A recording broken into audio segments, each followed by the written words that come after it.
again.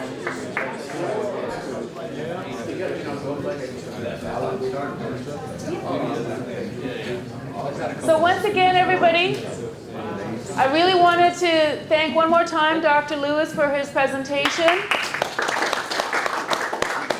Wonderful having, it's great having somebody with such great experience and qualifications working with us, and we really appreciate Dr. Lewis. And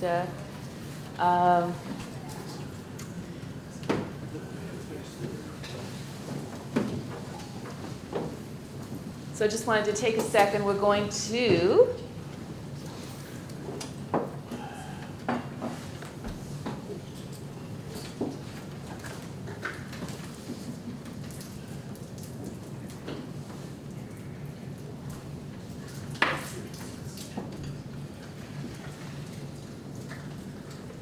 if this is how slow a MacBook is, I'm worried about how slow a PC would be. All right, so I wanted to take a minute just to really express gratitude to our sponsors. Breathe Diagnostics, working a lot with a variety of services, diagnostic services, sleep studies and such. So they're outside at a table, the blue table. Please take some time to talk with them. And thank them again for helping support the meeting. And then AGA, by partnering with AGA, you can decrease your new patient acquisition costs, increase marketing and advertising in your community, grow your senior patient base. Again, they have a table out front, and please go and spend some time with them. And again, gratitude to AGA as well as to Breathe Diagnostics for sponsoring and supporting the meeting today. Really appreciate it. So, round of applause to both.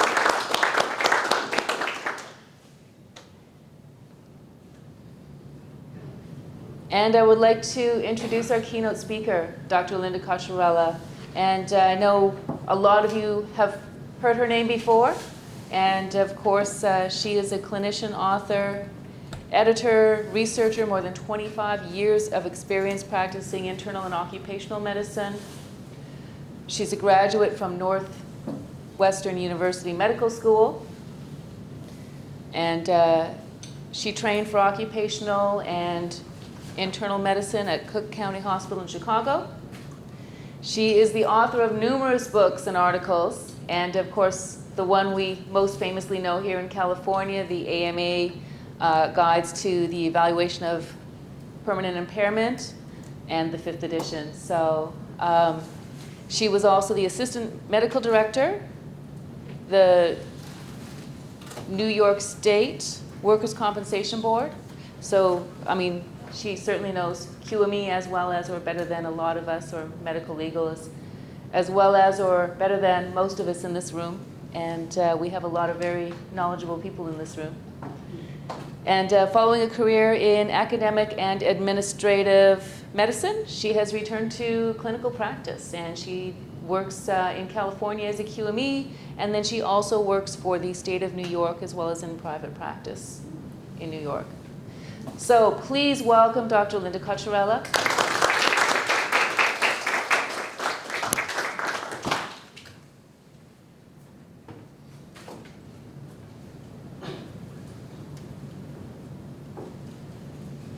Takes a second. I had to plug that back in to find yours. Absolutely. Thank you for asking. Seems to be pressed on anyway.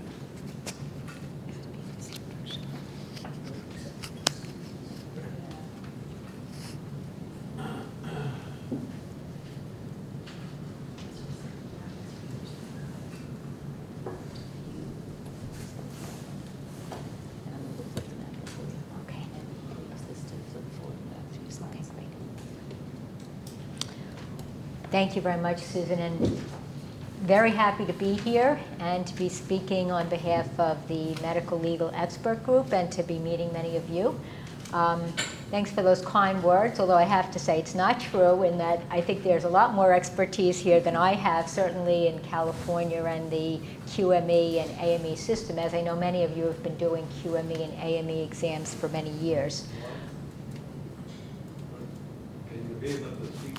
Yeah, let's see. Unfortunately, the microphone is only for the camera. Oh, project. Okay. All right. So I'll try to speak a little more loudly than I normally do. Is that better? Yeah. Okay. All right. So one of the things we'll be doing today is actually going over the guides in general, kind of an overview, because there's a variety of participants here that are at different stages of their career. Certainly, as I look around, I see individuals that I'm sure have had many years of experience, and then we've got some people that are fortunately new to the system, so we keep bringing in, hopefully, new and younger individuals with their perspectives. So I'll be going over a little bit about kind of general AMA guides principles, some of which you've heard earlier with Dr. Lewis. We'll go over some common conditions and some rating approaches. Also, what some of the Q.M.E. and AME report components should contain. So how do you basically make sure that you cover all the bases in terms of writing your reports? I'm also going to give my perspective on causation, and also we'll go into a little bit about apportionment. And fortunately, we have a really superb legal panel here later. And so what I'd like to do is then focus a lot of my comments today on some of the medical questions, and then leave a lot of the legal aspects to our panel discussion later. In addition to going over some of the definitions which you've heard before about impairment and disability, and we'll also be talking a little bit about when you combine, when you add, in terms of some of the different areas and chapters within the AMA guides. So you're familiar with and you've heard before about basically paying attention to the definitions of impairment. I think an important point, which again you experienced providers or Q.M.E. providers know, is that impairments can either be rateable or non-rateable. So not all impairments are rateable. And the question always arises, well, when is something rated, when is it not? You know, if something is superficial and it really doesn't seem to have any impact on activities of daily living, then that's something that typically is not rated. However, certainly if they've got other impact, and even in the area of the skin. So if you have someone that has a significant laceration and maybe they've got some musculoskeletal complaints from it or decreased range of motion, but they also have some disfigurement, I wouldn't hesitate to rate that necessarily as well in the dermatology chapter for the skin, because it can be disfiguring, it can be problematic for the individual, you know, certainly depending on where it's located. They may need to use sunscreen at some point. So it can impact their life. It often does impact their life. And again, I think that's actually a rating method that is underutilized. Disability, according to the guides, as we've heard the definition before, again, it's important for us to identify what is actually disabling about the particular condition. And you've heard about, and you know about maximum medical improvement. So basically the condition is well stabilized, unlikely to change in the next year with or without medical treatment. Again, I think this brings up some important considerations. If you think an individual is really at maximum medical improvement, but they need additional medical care, or they can get a little bit of additional medical care, and that medical care will improve them a bit, but not significantly, well, do you say they're at MMI, which I've heard some people say, yes, do that and put it in future medical care? Or do you basically say at that point, well, they're not at MMI, let's give them some more physical therapy? So I think that would be maybe an interesting point for discussion later. I'm not sure how any of you handle that particular matter, but I've seen it basically looked at in both ways. So in terms of some key principles in chapters 1 and 2, what I'd like to say is that a lot of these key principles were things that we discussed quite a bit when we were drafting the 5th edition. It's a significant departure from the 4th edition in terms of some of the principles. And so there was a reason for all of these, and I'll go through some of that a bit here. So the impairment ratings, as we said, they're based upon the condition severity and the impact of ADL. So why does that become especially important when you're actually developing an impairment rating? Well, as you've probably noticed, certainly in the internal medicine chapters of the guides, there are very large ranges. And so the question was raised, well, how do you actually guide someone to know where within that wide range the individual should fall? And so one of the ways to make that assessment is by really understanding their activities of daily living in reference to their condition. So we'll go through some examples of that. Numerical ratings are always rounded to the nearest whole number. Usually if there's a decimal, it's rated upwards or rounded upwards. The importance of integrating subjective and objective factors.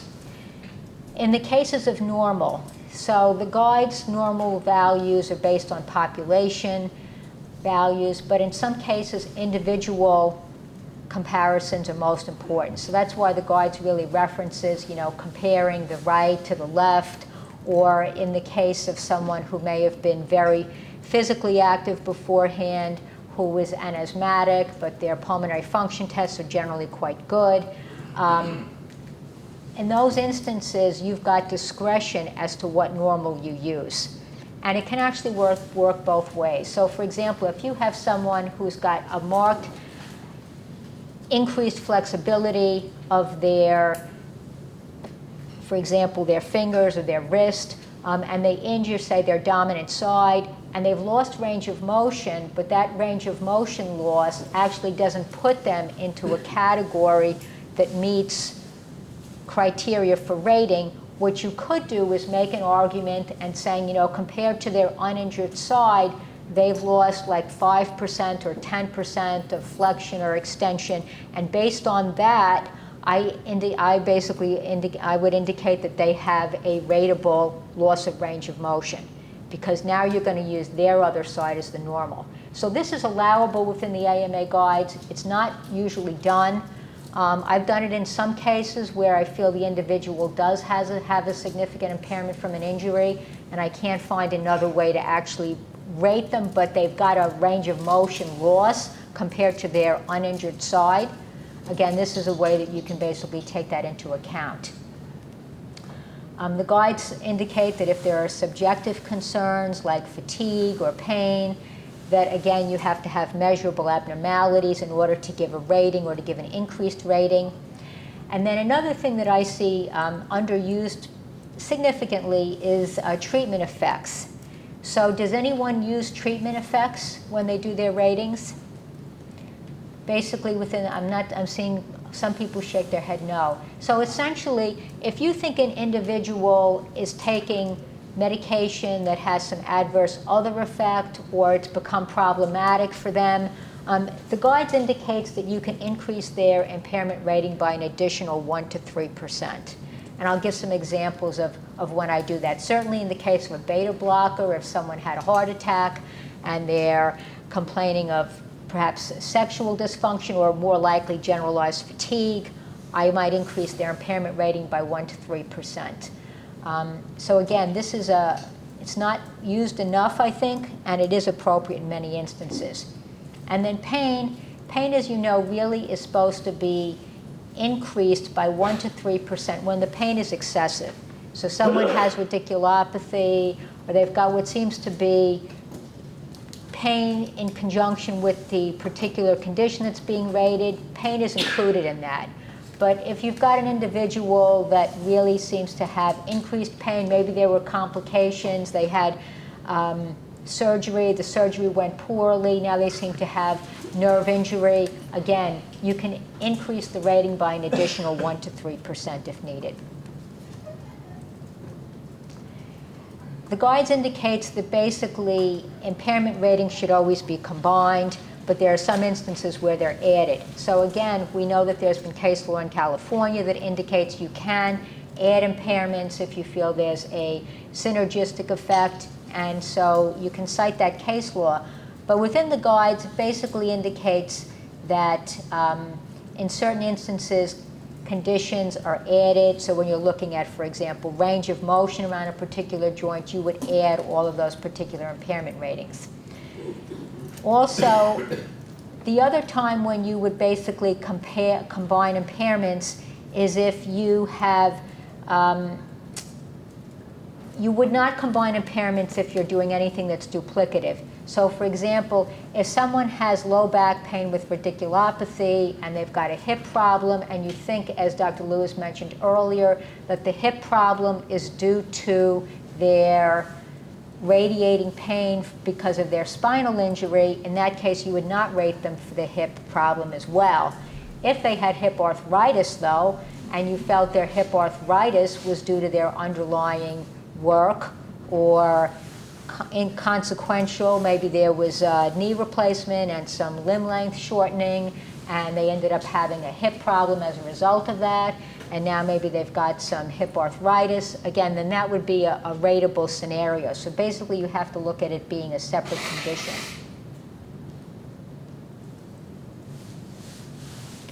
If they also have arthritis though, like for example, if they've, so in a case where they've got low back pain and radiculopathy, and well, this is kind of what we were referring to, if they have arthritis of the lower extremity, so they have hip arthritis, and you think that is work-related because maybe they've been doing heavy lifting or had some other work-related injury, then again, that would be rated. So the activities of daily living. It was discussed that essentially it includes a scope of activities excluding work, and that was done specifically because their work ability really gets into the arena of disability. And so we wanted to try to keep impairment and impairment rating distinct from the concept of disability. The guides does indicate that there are a variety of other questionnaires you can use. So if you feel that there are other questionnaires that are more relevant to help you define their conditions' impact on activities of daily living, then certainly use those questionnaires. The guides indicate you can really use any type of questionnaire that is validated. And again, the ratings within the category, you narrow the range down, you narrow or select your particular value based on the impact on activities of daily living. So if you look at, for example, the activities of daily living, you can see it's a broad list because it was meant to reflect a variety of impairments. You know, whether it's hand, whether it's back, whether it's some internal medicine conditions. And one way of actually using the activities of daily living is to develop a list and then actually take a percentage. So for example, what you could do is see how many of their particular activities are impacted. You know, are we looking at 0 out of 1 for physical activity, but 1 out of 1 for sensory, like maybe they've got a problem with their hands. And you could look at what the overall score is, as in this case, say that 69% of their activities of daily living are impacted, and the rating range is 1 to 9%. Well, then you could say, well, 70% of that 9% have been impacted, and so you can come up with an impairment rating of 6%. I have actually only had to do this a few times. Most of the times if I select a particular number within a range, I don't usually get a lot of pushback, but I have had different attorneys depose me and want to know specifically how I came up with the rating. And so in some instances, I found this method to be helpful. It can also be helpful if, for example, you have someone who has a limited but a significant impairment. Say they've got essentially a shoulder impairment, and you don't feel that and you've got a range to work with, and you want to put them in the higher end of the range. Well, you could use a questionnaire that would focus on basically the shoulder and the upper extremity. Maybe a DASH questionnaire or a questionnaire that really focuses on that, and then say, well, out of all those particular activities, 90% of their upper extremity activities are impacted, so I'm going to take 90% of the 10% range, which would be 9%. So there's some ways that you can essentially use different questionnaires or different methodologies to justify what you think is the appropriate rating within the range, and I think make it defensible when you're deposed. So the DRE versus the range of motion. So I don't know if you've ever had this experience like I do, but sometimes you get deposed on a case like 2 years down the road, and then you're reading your report and you're saying, you know, well, what was my rationale here? Or maybe your overall position on something has evolved over time. So that's kind of what I'm referring to here. Hey, Frank, you know what that method I had to my madness? Can you remember what it was? At this point, sometimes it's a little harder to recall, but in any case, I think we've probably been through that, many of us at least. So the DRE versus the range of motion. So just a little bit of history and a digression here. When the 5th edition was developed, and I did not work on the 4th edition, I was actually asked to work on the 5th edition, and when we were looking at what changes to make, and again, this was a group effort. There were over 100 contributors in the AMA Guide's 5th edition.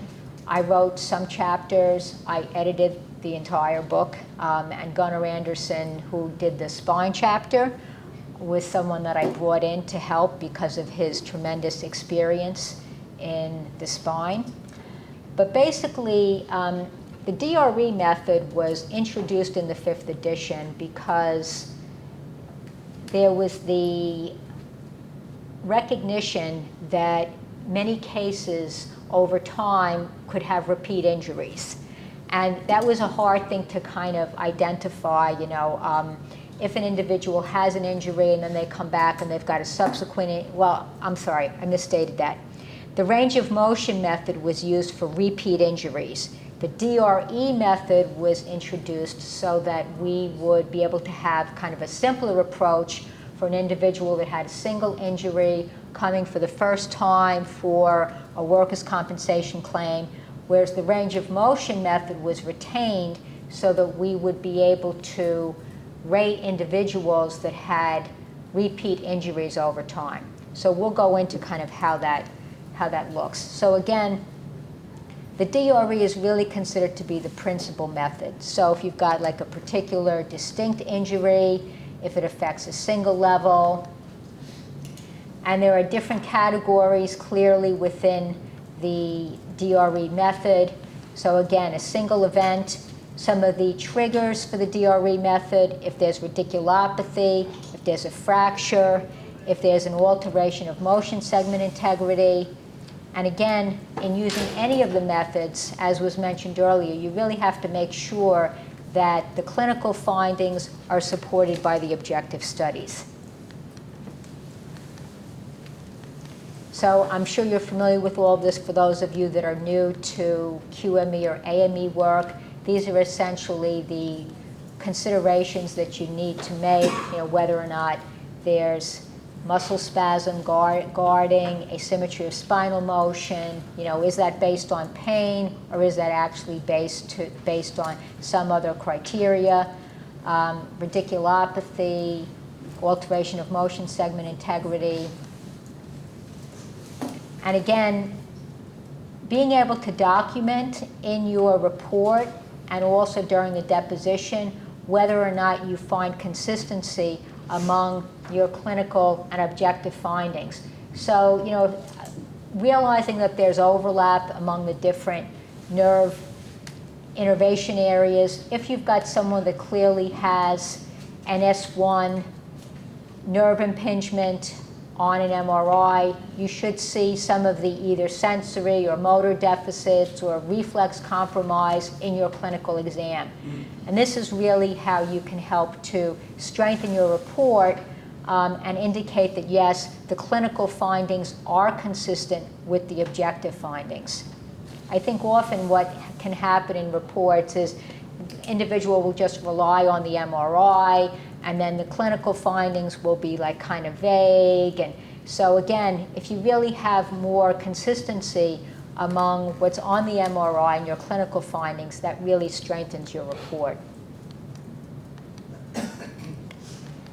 So again, in using the DRE method, your history, your exam, the results of the diagnostic studies enable you to put the person in the appropriate category.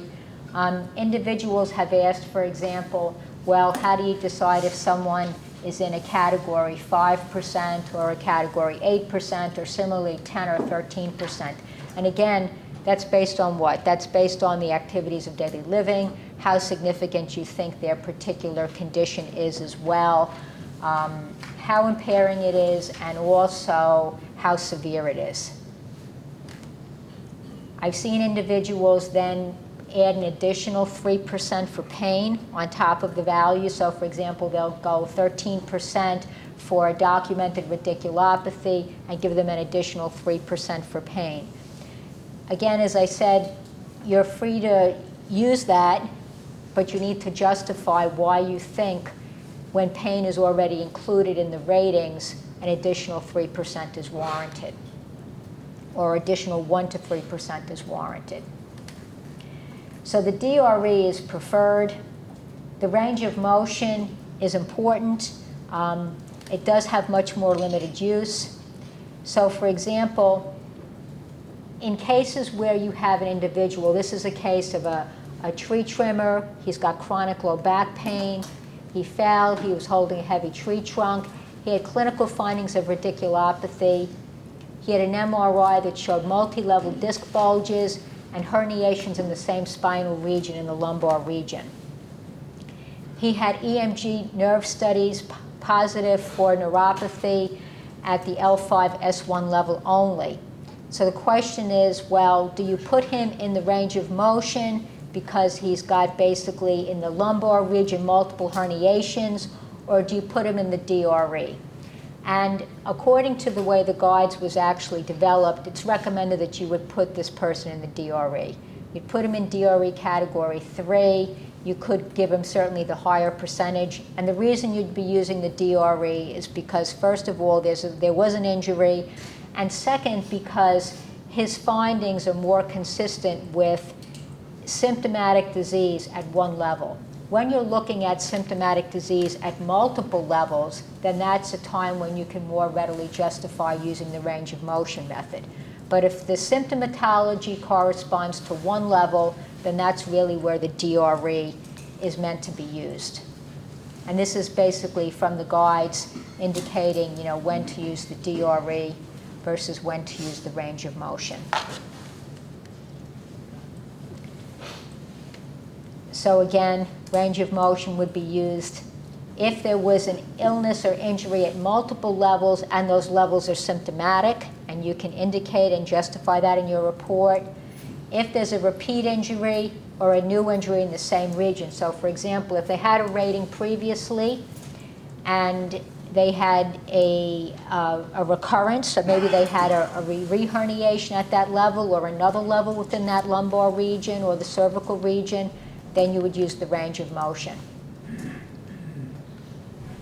You'd also use the range of motion if, for whatever reason, you can't easily categorize them in the DRE category. Someone who basically has had multiple complications, multiple surgeries, failed fusions, that would be a good person to actually put into the range of motion method. So again, multi-level involvement in the same spinal region, fractures at multiple levels that are symptomatic, disc herniations at 2 or more levels within the same spinal region that are symptomatic, and again, stenosis with multiple level radiculopathy, which is documented. Let's take an example for as listed here, for an individual that has a herniated disc with radiculopathy that resolves. They're at MMI. They're given a DRE category 2. And then 3 years later, he develops another large herniation at L4, L5 with L5 radiculopathy. Again, when he's at MMI, he'd be rated with range of motion. Now, some people say, when I say some people, some advocates will say, you know what, rate them with both methods. And they actually do say that in the guides. If there's any doubt, you can rate them with both methods. I've actually done that. And in the cases that I've done, in most cases, the ratings are not that different. There are certainly circumstances where if you do a rating under the DRE, it might be significantly less than the rating under the range of motion, in which case you can justify whatever approach you decide to take, and the guides allows that degree of flexibility. So again, the range of motion, recurrent disc herniation, or if there's been a prior laminectomy or recurrent disc herniation several years later. Sorry about that. It was an urgent call. Okay, non-urgent rather. All right. If they had a laminectomy and they developed instability several years later, again, that would be another case where the range of motion would fit well. If there's symptomatic alteration of motion segment integrity at multiple levels, if there's been fusions at multiple levels, failed fusions, again, those are all cases where the range of motion would be applicable. And it says in the guides multiple episodes of other pathology, for example, within the same spinal region, such as degenerative spondylolisthesis at 2 levels, again being symptomatic, and we spoke about multiple surgeries. So the range of motion method, as I'm sure most of you know, and for those who are just starting out, it really requires 3 separate ratings. And that's something that commonly gets overlooked in individuals doing the range of motion method. Not only do you need to look at the range of motion, but you need to see if they have an accompanying diagnosis as listed in Table 15.7, and whether there's any spinal nerve deficit. I'd suggest that if you're doing the range of motion method, and you find out, for example, that there's no spinal deficit, that you just note in your report, spinal deficit not identified, so that it's clear to the attorneys that you've actually looked at all 3 components, and you don't get deposed on that. And then you would combine all 3 ratings using the combined values chart. You support the reason for using the range of motion method, and again, indicate the history of the onset. Was there multiple level involvement? Was it a recurrent injury? The other thing with the range of motion method that I've seen become problematic is that individuals often, not often, but sometimes don't follow the methodology. So basically, you really, it states in the guides to demonstrate the range of motion testing, reduce the apprehension on the, that the patient may have. So, I mean, I consider it a nice break. Well, before I examine the person, I go through and I demonstrate the whole range of motion. This is what I'd like you to do. Bend forward, backward, right, left. Let me know if you've got any pain in any particular region, or if you've got pain more so in one area than another. If they're complaining of more pain on extension, I'm beginning to think, well, maybe they've got basically more facet disease, etc. So it's good from that standpoint. An adequate warm-up period I consider to be essential. I can't tell you how many times I've had people try to basically take shoulder measurements, no warm-up at all. They don't have very much mobility. By the end of the 3rd or 4th measurement, they're going up another 10 degrees. So you can reduce some of that variability in your measurements by making sure that you do have an adequate warm-up period. Again, when testing for the range of motion, do a minimum of 3 times. Look for essentially consistency. If there's not consistency among the measurements, basically with the average, there should be not more than like a 5-degree difference with the average and the other 2 readings, then basically take an additional 3 readings for a total of 6. If the consistency is not established, after 6 attempts, the impairment is disallowed. So what I do is I actually preface my measurements to the person, and I say to them, you know what, I'm going to be taking some measurements of your spine or your shoulder or whatever, and I really need you to give your best effort because they need to be consistent. Otherwise, I'm not going to be able to use this well in your report. And I make it very clear to them that I really need them to take their best effort and have this be consistent. And then that in addition to the warm-up method, I usually get actually results that are pretty consistent.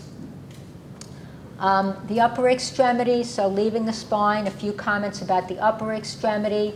Again, you can rate more than one condition in the extremity, as again the experienced providers here know. If you've got a humerus fracture, carpal tunnel syndrome, it's fine to rate both of those conditions.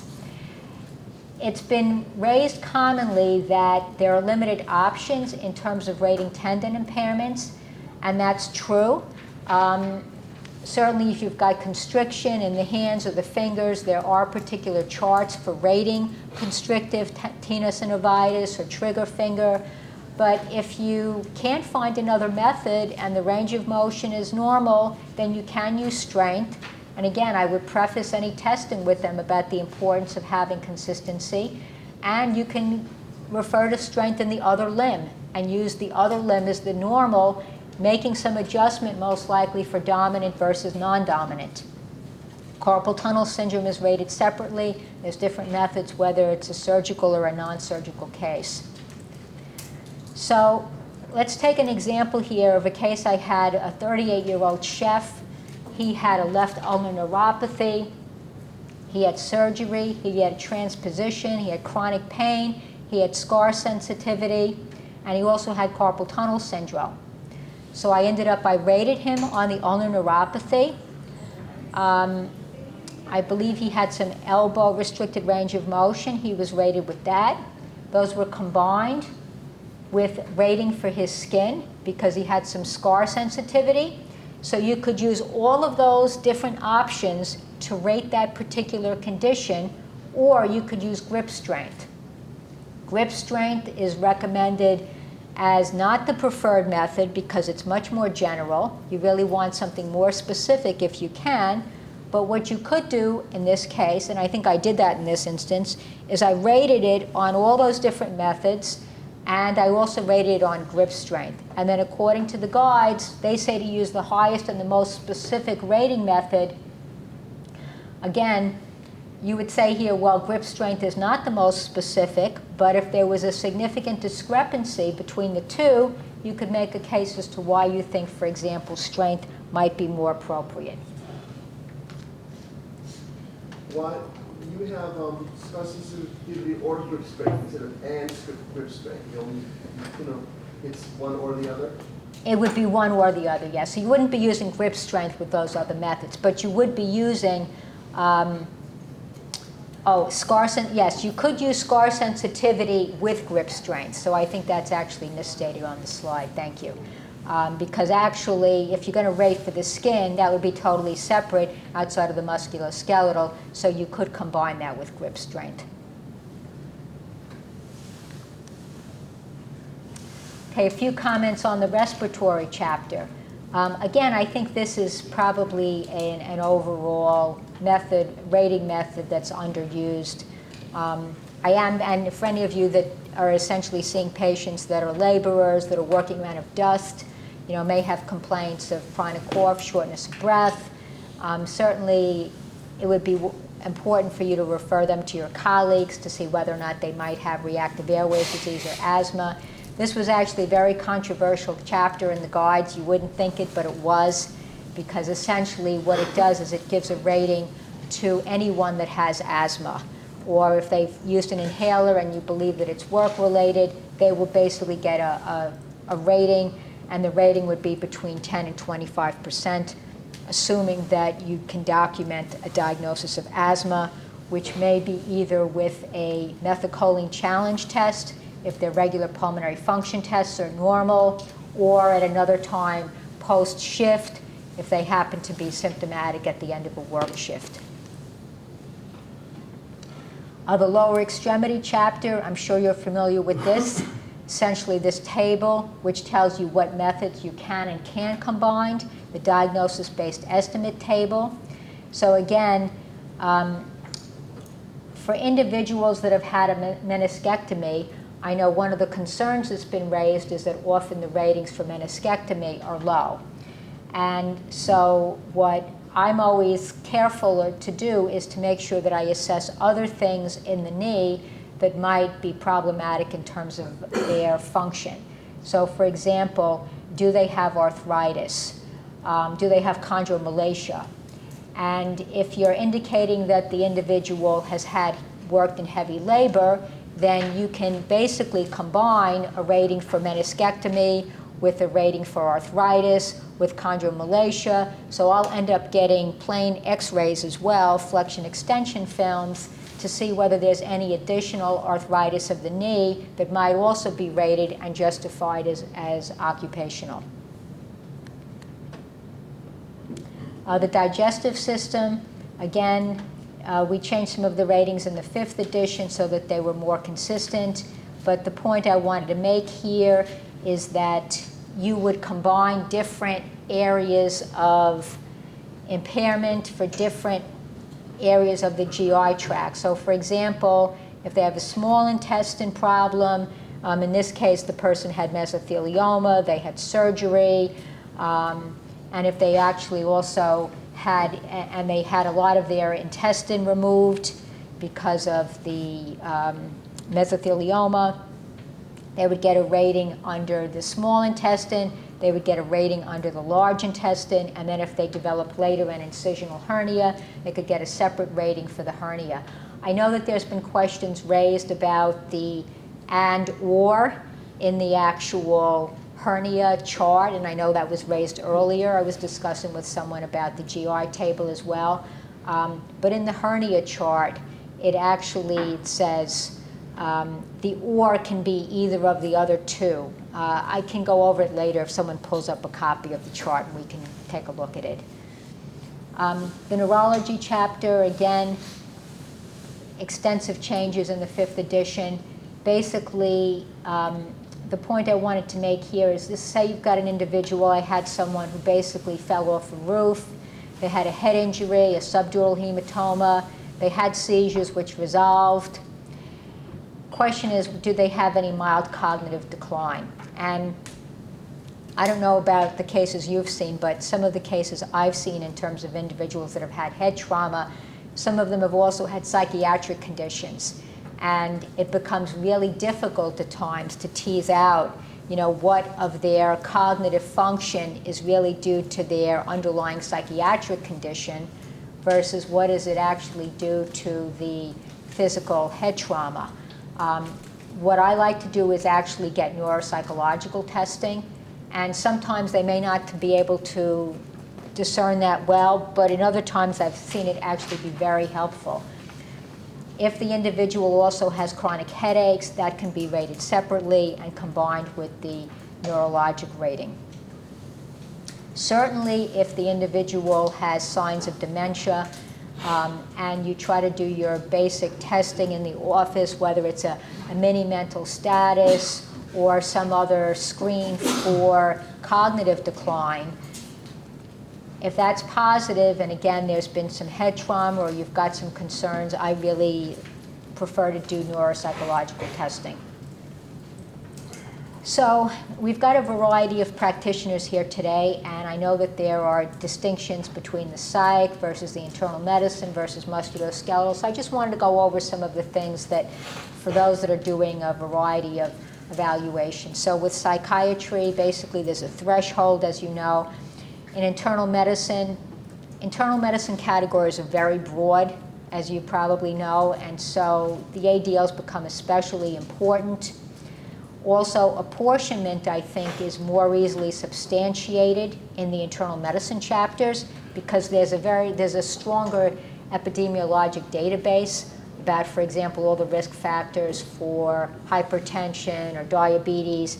And I think our mechanistic understanding, I don't want to insult any of the orthopedists or the PM&R people here, but I think that there's been less epidemiology about what particular injuries or what particular stresses cause, for example, rotator cuff tears. Certainly some of it is degenerative, certainly is traumatic, but I think we've got a little less understanding of that. So in some respects, apportionment becomes a little more challenging in the orthopedic arena. Again, there are some musculoskeletal cases, and certainly in the neurology area, where there's a potential for a wide range of ratings. We talked about pain, rating for extraordinary effects. Treatment effects I indicated earlier on. So the guides indicates that you can give an additional 1 to 3% for treatment effects if their health has not been restored despite treatment. So in cases where I've used this if the medication, they complain of a decreased energy, decreased sexual drive. I've used it, for example, in cases where an individual may have elevated glucose levels, but they're not diabetic, or if there's been some question raised, are they diabetic? Perhaps this medication is contributing to their high blood sugar. I've used it in that case, in that instance, for example, if they're on psychiatric medications, or as I indicate here, if someone's on a beta blocker now, I'll give them an additional 3% for those side effects. Why do ratings differ among evaluators? Well, more commonly it's because either there's a problem in the way the guides was used, Sometimes conditions are rated more than once with some variation. Maybe there's mathematical errors. Maybe there's some bias. Activities of daily living may have been disregarded, and the impairment rating was selected based on what was a preconceived idea. Apportionment was not truly considered, or there's been some confusion between impairment and disability. Alvarez-Guzman, it was indicated earlier, Dr. Lewis basically indicated that make sure you justify the how and why of your rating if you're going to basically use another area within the guides. And again, stated with reasonable medical probability. I'm going to ask the attorneys actually to address in their apportionment discussion about a particular case I read about in which an individual had 4 separate cumulative trauma injuries, but apportionment was basically not accepted. And I thought that was pretty interesting because in most cases, in this particular case, I guess 5 out of the 6 AME physicians could do an apportionment analysis, but one of them couldn't. And so I think that's actually an important thing to consider when you can and can't do apportionment. In most cases, I think you can usually do apportionment, but this case law may shed a different light on that. The formats for the Q.M.E. AME reports, you're going to get a copy of this, so I'm not going to go over it, but basically it lists all the different components for you to make sure you include in your report. We talked about some of the common errors, how reports can be disqualified. For example, if the opinions are unsupported, if there were improper tools. I've certainly seen some reports where goniometers were not used in terms of doing spine measurements, or if there's ex parte communication, that can occur as well. So time-wise, Susan, can I go to maybe 11? Okay, all right, so we'll go a little bit more on some of these others here, and then the rest you can have as handouts. So I don't know if any of you like Monk or used to watch Monk. I'm a big Monk fan. Well, saw him on Broadway, it was great, and anyway, I like Tony Shalhoub a lot. Causation. I see causation done a variety of different ways, and I just wanted to go over some comments, some questions I've been asked. Specifically for causation, it's really important for you to determine whether the particular factor did cause the permanent impairment, and also to consider it based on scientific evidence. So I actually like to do medical literature searches, and I always include them in my reference list. There's a particular sequence of events to consider for causation. So did the event occur? Did the exposure occur? Sometimes there's some doubt. You know, is the individual credible? No one else witnessed the accident. It was a post-termination claim. Based on the medical evidence and based on what's in the medical literature, is it likely that that particular mechanism of injury caused that particular problem? And is that medically probable? So Ken Rothman is a well-known epidemiologist, and he basically has come up with something called this causal pie model that basically says that A to E add up to sufficient causes, and every sufficient cause has component causes. So if you have the particular components that are present, then you'll essentially get the development of the disease. So if you look at, for example, a model of gluten sensitivity or celiac disease, so what's necessary is that the person have a genetic susceptibility and that they have dietary gluten. But then there are other causes as well that may be sufficient if they have, for example, dietary gluten, like maybe, well, they indicate here infections. So if they have infections and they've got genetic susceptibility and they have dietary gluten, then that person will get celiac. So it's important when you do an analysis to actually look at what are sufficient causes and what are necessary causes. And that analysis really can vary. There's a different hierarchy of proof. For example, is it, in terms of epidemiologic evidence, is it highly likely, moderate, insufficient, or limited? And from a mechanistic standpoint, is it a strong mechanism, intermediate, weak, or lacking? So all of these basically would be considered when you're determining whether something is work-related. My personal approach is, regarding the musculoskeletal exposures, when you get a very detailed history, and I often ask the individual to describe their typical workday, describe the type of activities they were doing when they were injured, but especially to describe their typical workday. I can then gauge, how strenuous is their job. I may ask them, what do you consider to be the most strenuous aspects of your job? What do you consider to be the most physically taxing aspect of your job? Because then they may recollect a particular type of motion or activity. What I often do is I often ask them to act out their job.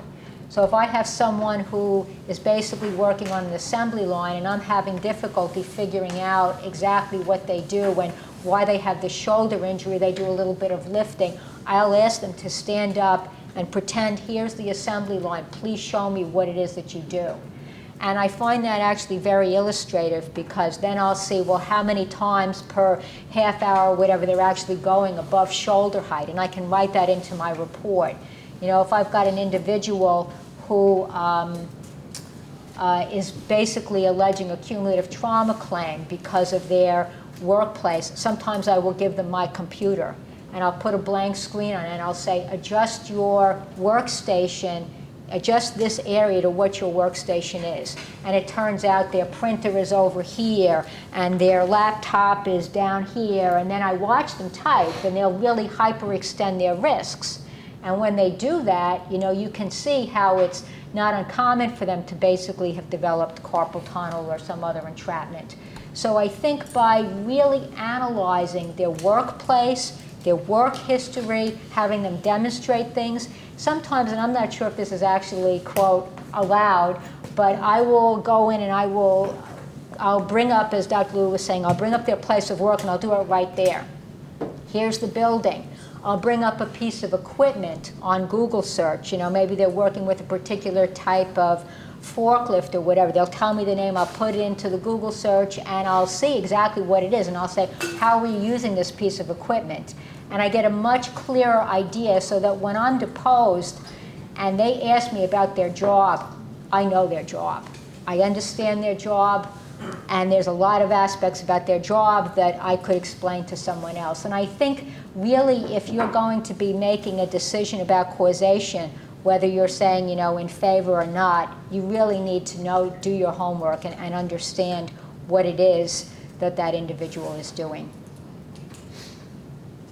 There's different levels of medical evidence. Typically, when I do a literature review, certainly randomized controlled trials would be great. We know we usually don't find those.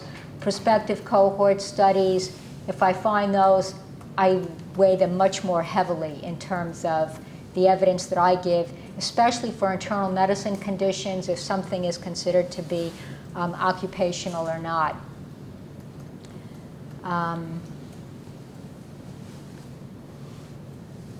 If you're going to say that something is non-industrial, especially in the musculoskeletal arena, you really have to support that well, that there are other non-industrial causes that were their sole cause. And certainly in the musculoskeletal arena, I think it's more difficult to do. I think in the internal medicine arena, it's probably more easily justified. Just wanted to also indicate that, for example, the overall thrust now in occupational health is really towards the whole idea of total worker health. And this is just my personal opinion, but if I'm actually doing an evaluation and I indicate that there's apportionment, I like to explain in my report about the other risk factors that led to that person's injury, because I personally think that if you have an individual who believes that the work was the sole cause of their injury or illness, and they think that their for example, knee arthritis and meniscal tear is only due to their work injury, but that their obesity doesn't have any impact on it, that we're not really doing that person, any favor. And then they end up also with the mindset, I think, of feeling that work is to blame and they're a victim, and that does not help them in terms of their long-term quest for healing and recovery. So again, when I write my reports, I try to give more background when appropriate for the importance of non-work related factors. Also recognizing, though, that workplaces are hazardous, that appropriate ergonomics are often not used, that individuals are overworked in terms of overtime, and those particular responsibilities certainly lie on the employer. In terms of causation, I also find it really helpful to establish, as I know all of you do, the best possible rapport so you can identify those other risk factors. Maybe you've got an individual like I had recently who's a painter who basically plays badminton 4 to 5 times a month for a few hours each time, and he's got a very bad epicondylitis. Now granted, his painting is definitely contributing to that. He's doing a lot of wrist flexion and was doing a lot of window work, but every time he's playing badminton, he's basically doing the same type of activity. And no one ever mentioned to him or really delved into the fact that he has hobbies that are problematic for the healing of his condition. So I have on my questionnaire information about hobbies. I think it's really important that you try to establish rapport so that they feel comfortable telling you about those, as opposed to saying, I don't do anything else, it's all my work. So, for example, if I have an individual who's an airplane cabin cleaner, who's obese, who bends, who cleans, twists the knee, they get a meniscal tear, yes, they have osteoarthritis, yes, they have a meniscal tear, yes, it was work-related, but they also played football for many years. And so this individual certainly has apportionment issues.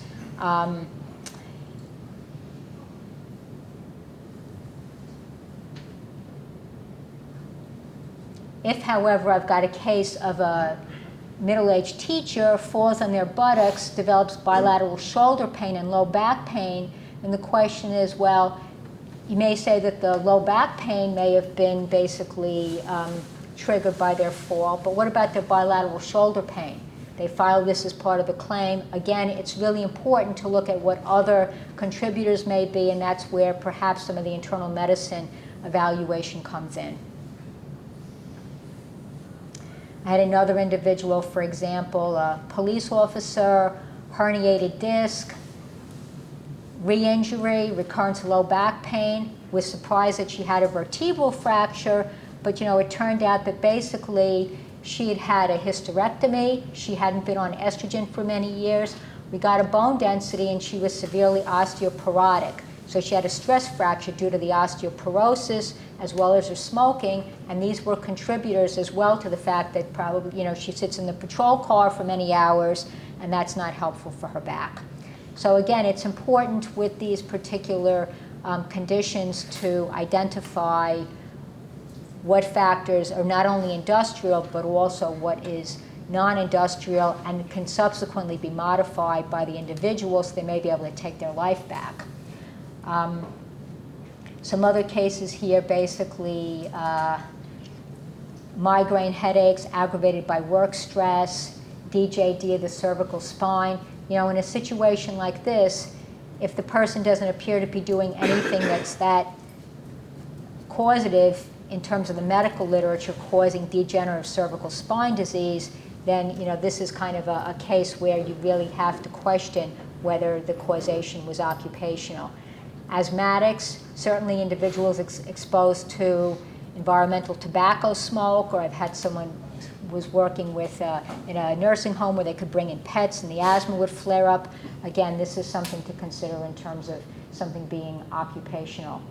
Apportionment, we're going to have a legal discussion about apportionment, so I think I'll probably skip some of these slides in the interest of time here. But from a practical approach, what I typically do is I look at all the risk factors and the causes of impairment and disability. at the time the person was at MMI or PNS, and then determine what percentage of the impairment or disability is caused by what factor. It's not an easy thing to do. Certainly in the internal medicine arena, it's not easy. Then I would provide, how I basically came up with that determination. So for example, let's take an individual who had hypertension, had an injury. Clearly there seems to be a worsening of their hypertension, and as I was discussing earlier with someone, individuals that are anxious seem to have higher rates of hypertension, and their blood pressure goes up, especially with anxiety, more so than pain. The medical literature about pain and hypertension, I think, is quite controversial, especially if it's acute pain, which can lead to a temporary exacerbation versus chronic pain, in which there may be some sort of steady state, and it may not be elevating their blood pressure. But certainly if they're anxious, and you see that if they go into an exam room, their blood pressure, if they're an anxious individual, their blood pressure will go up. So if their pain and if their injury has increased their anxiety, then there may be a basis from my perspective about their hypertension being occupational. What I actually do is I actually chart out their blood pressures. So I'll make an Excel graph, I'll list all the dates, I'll list all their blood pressures, I'll list what they were there for, and I'll evaluate based on when the injury occurred and the cumulative trauma interval whether or not their blood pressure at that time or subsequent to that actually looked like it had increased significantly. And if it did, then I'd be able to apportion out pre-existing hypertension. I'd be able to apportion out, for example, sleep apnea, which most people have, obesity, some other factors, but acknowledging that their work injury and the consequential pain and so on from that led to their anxiety and led to an aggravation of their hypertension.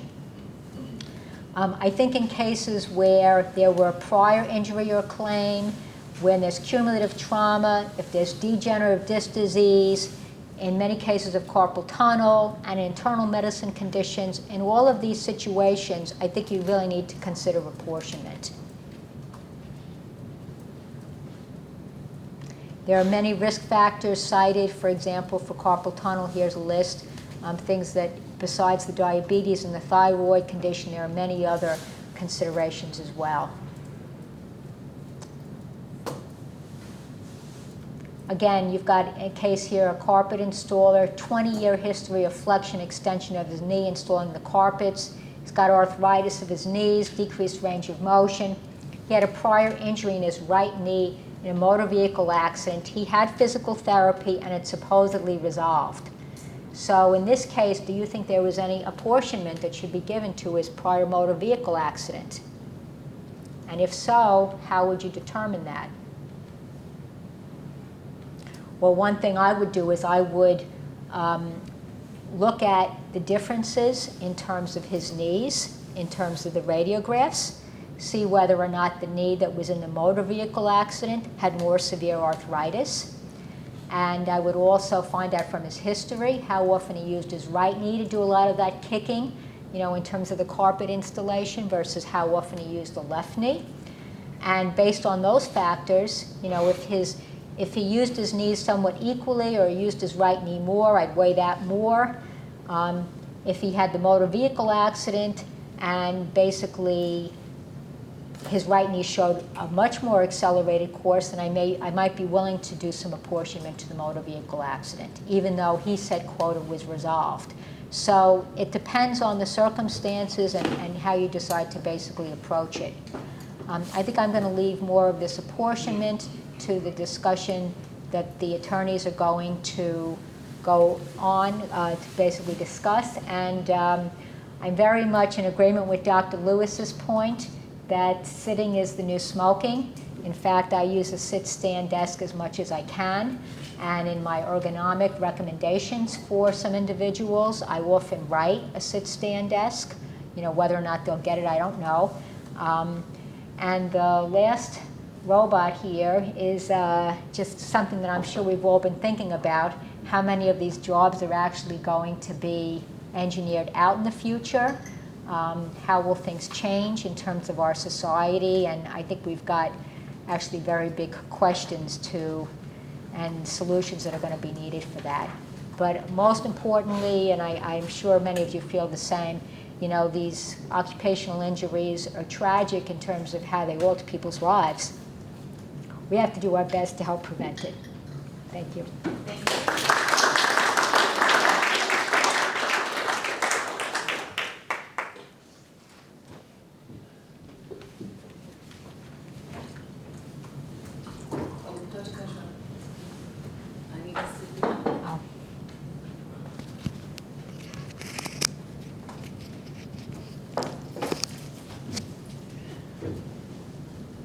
Again, a very huge thank you for Dr. Cocciarella. Thank you so much for being here at this meeting. And I don't want to just thank Dr. Cocciarella for her talk, but I also want to thank Dr. Cocciarella for all of the work she did in helping us organize this meeting. A lot of putting this meeting together was really due to Dr. Cocciarella's work as well. So thank you so much, Dr. Cocciarella, for everything and putting this together. I have some more good news. We get to have a smoothie break. We're going to shorten it a little bit. It was going to be a half-hour break. Let's shorten it to 20 minutes. And then we'll come back and we have some exciting attorneys' talks to enjoy.